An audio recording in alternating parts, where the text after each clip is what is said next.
Good morning. Welcome to Planet Mojo. Today I'm in the North Woods to check on the progress of my sprayings on garlic mustard and the other invasives. And I have along a puppy and a kitten.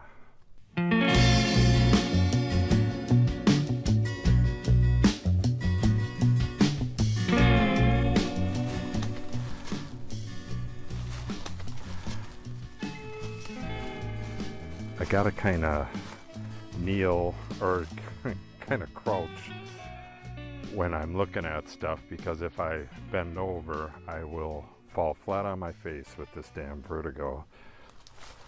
But right here we have buckthorn.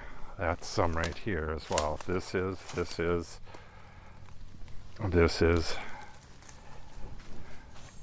it's got thorns all over the lower branches.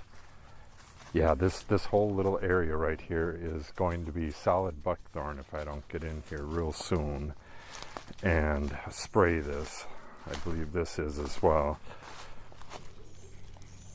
Nope, that's not buckthorn. We have gooseberry all over the place too. That's not an invasive, but it's not really wanted here. This is all getting converted back into oak savanna. So a whole lot of this stuff really needs to get out of here. And a ton of this stuff is resprouting trees, the trees that I took out last year. So I really got to get in here and get this like cleared area sprayed. This is a garlic mustard. I don't have anything to spray it with here, but I'll pull it out, show you the root.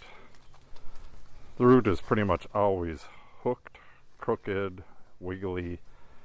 It never has a root that goes straight down. It pretty much always goes to the side and then does some crooked stuff. Let's pull another one. I broke that one off. That'll grow back, but I'm going to get in here and spray, and I'm going to have to spray for a couple of years. But I'm planting grasses, so there's the root. And they're supposed to smell like garlic, the newer leaves, like this one, but they just barely have like an oniony, garlicky smell.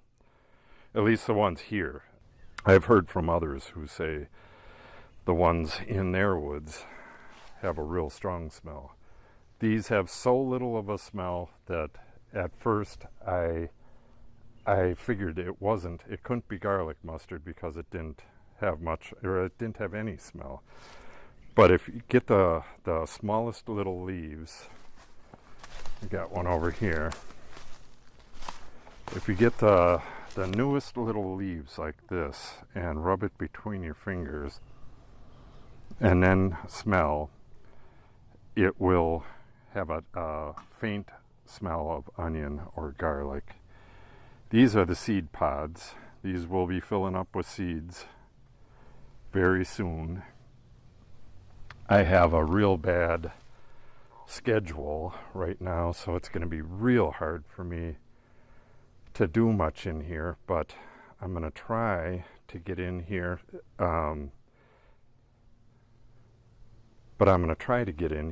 And get this area sprayed. There's way more over that way, but I sprayed a lot of that.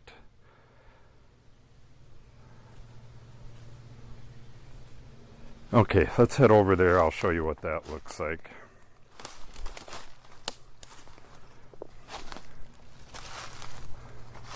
Okay, didn't go very far, and we have Canada thistle.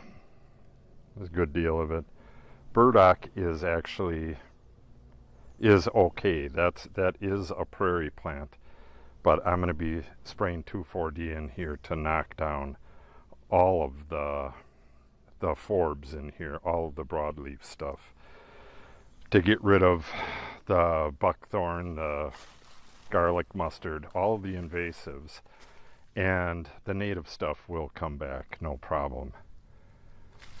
I believe on the other side I got pigweed and a bunch of other stuff too, which again is a local, but it's, you know, kind of out of control. So I'm going to knock it all down and let it grow back as it will. This is all garlic mustard right through here. Yeah, it puts out so many seeds that it'll fill the entire ground with little tiny garlic mustards, and I believe it's a biennial, that it makes a rosette the first year and then these tall plants the next year. And when it makes the tall plants, it just shades everything out so nothing can grow. It'll completely take over your woods. You can see where I got Indian grass in here last year, and I don't believe it's going to be able to compete with Indian grass. So I have Indian grass, little blue stem, big blue stem, and a bunch of other native grasses.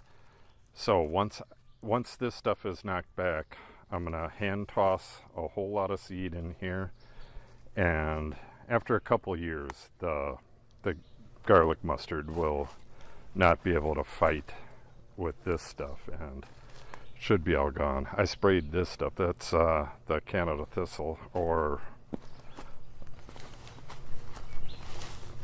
it's got several names. I can't think of what. Bull thistle, I think, is another name they call it. But anyways, I sprayed this with Crossbow, probably only 3 days ago. This stuff kills back real easy with Crossbow. Crossbow is 2,4-D with trichoplur. But I am just about out of that. We are trying to get assistance to help clean this place up from the Department of Natural Resources, but we've been talking to them for 6 months now, and the woman we're talking to just keeps saying, oh, are you available, at the end of the month? Oh, are you available next week? And then she never gets back to us. So my wife is now trying to get a hold of them. Hopefully she can do it. So this area isn't too bad. I've sprayed here already, but I haven't sprayed heavily yet. All right. I believe we got a bunch of goldenrod up there I got to get rid of too. I believe my last spray was actually it was up on this mound of stuff from when we cleared the field. Let's go up over there and see what's going on there. This is first year stuff, so I don't believe it grows much bigger than this. It grows a rosette, and then next year it does this stuff. Same thing with Canada thistle. It grows a rosette, and then the next year it shoots up.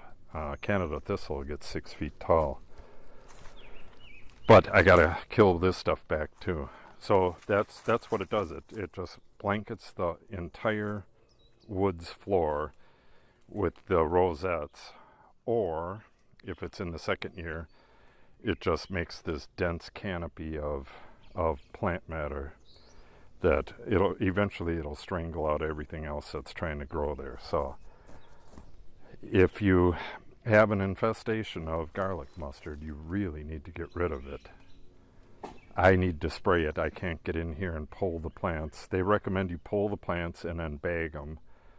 If I had 2, 3, 4 people to help, I might be able to do it, but I just don't have the time, especially this year. So it's getting sprayed, and then when the forest floor is clean, I'm going to get in here and toss the seed, and I'll have to do that a couple times. The seeds are viable for, after 3 years, they're going to be pretty much non-viable anymore. Some of them will be, but the majority will be toast after about 3 years. So, but it'll be less and less every year. Like in this area right here, let me show you this. You can kind of see I sprayed this whole area a few days ago, and everything's dying back, and you can see how these big tufts of grass are doing just fine. A lot of this grass is like bluegrass and fescue and stuff, so it's not going to be able to overpower the garlic mustard, but Indian grass and big blue stem, that kind of stuff, absolutely will. Big blue stem gets gigantic.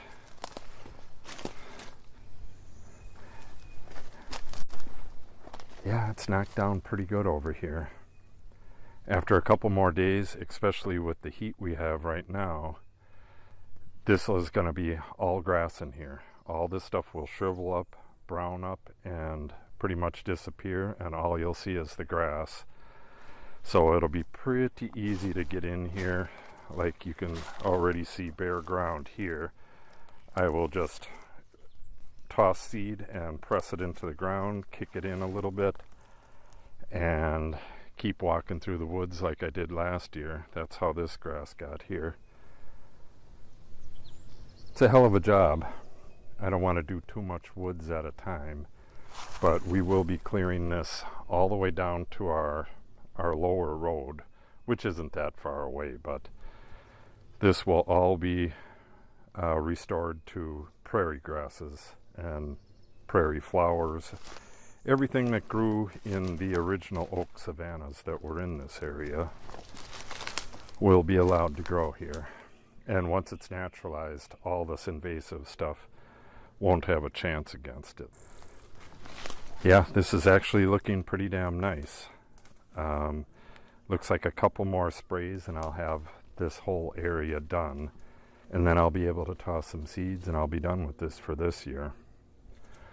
Let's take one final look towards the end over there and I'll wrap this up. I'm getting near the far end. There's the road. You might have seen that before. That's where the American chestnut is planted, right over there. And this is where the road goes down into the woods. We call it the Rock Road. That is where this is going to stop. Well, it's going to go across into the other area over there. But that'll be planted this fall. That area is completely bare and will be planted this fall. This area is going to be going back and forth between spraying the invasives and tossing the prairie grass seed. Once the invasives are completely gone, then I can toss prairie flower seeds in amongst the grass, and those should grow just fine then. I don't want to throw that stuff at this time because all it's going to do is get killed when I go in here and spray 2,4-D.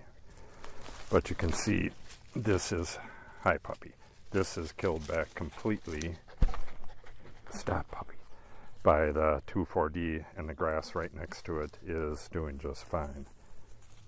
It's great stuff if you gotta restore some grass like a pasture, or if you're restoring a prairie or something. 2,4-D is worth its weight in gold.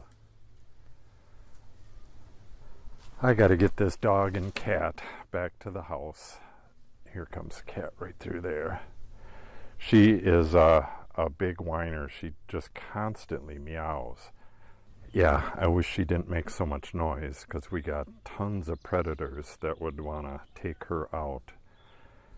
You know, golden eagles, bald eagles, great horned owls, coyotes, wild dogs here and there.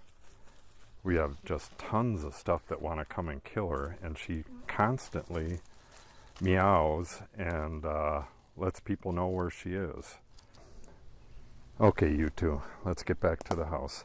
If you have any questions on this, feel free to put them in the comments. I usually answer all questions. If you want to see the progress on this, make sure you subscribe and click on the update icon so you're notified when I post the new videos.